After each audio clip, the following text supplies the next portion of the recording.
The Young Republicans National Federation held a mock caucus over the weekend to show the importance of the Iowa caucuses and how they all work. Local 5's Dana Searles caught up with the Iowa Young Republicans and joins us now to tell us about this. Dana.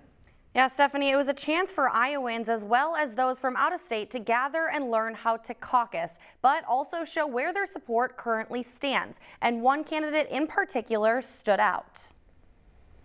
Nikki Haley comes out on top in the Young Republicans mock caucus. We're seeing a lot of interest around Nikki Haley, and I think she's really worked hard, one, to connect with younger voters.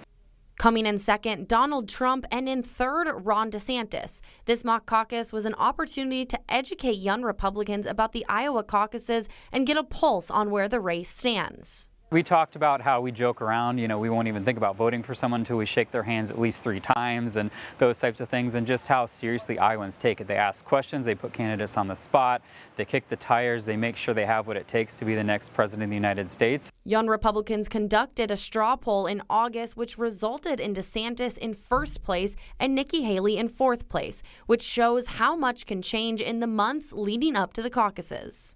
A lot of it had to do with the most recent debate, actually.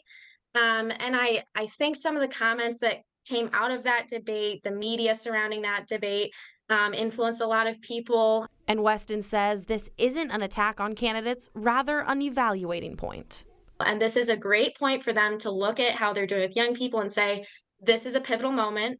This is what we need to switch. While young Republicans say they had a lot of fun with the mock caucus, it was a great representation of a possible outcome come January. But also I do think it truly reflects where the race is going, who has momentum and who doesn't.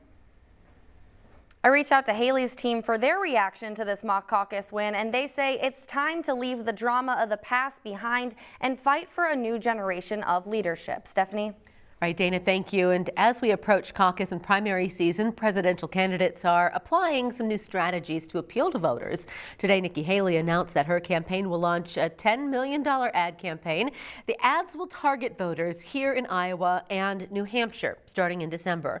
The multi-million-dollar investment aims to push Haley above Florida Governor Ron DeSantis, as the two have been neck and neck in Iowa polls. We are exactly 2 months and 2 days away from the 2024 caucus. Both the Republican and Democratic caucuses will be held January 15th. However, the Iowa Democratic Party won't release their results until early March.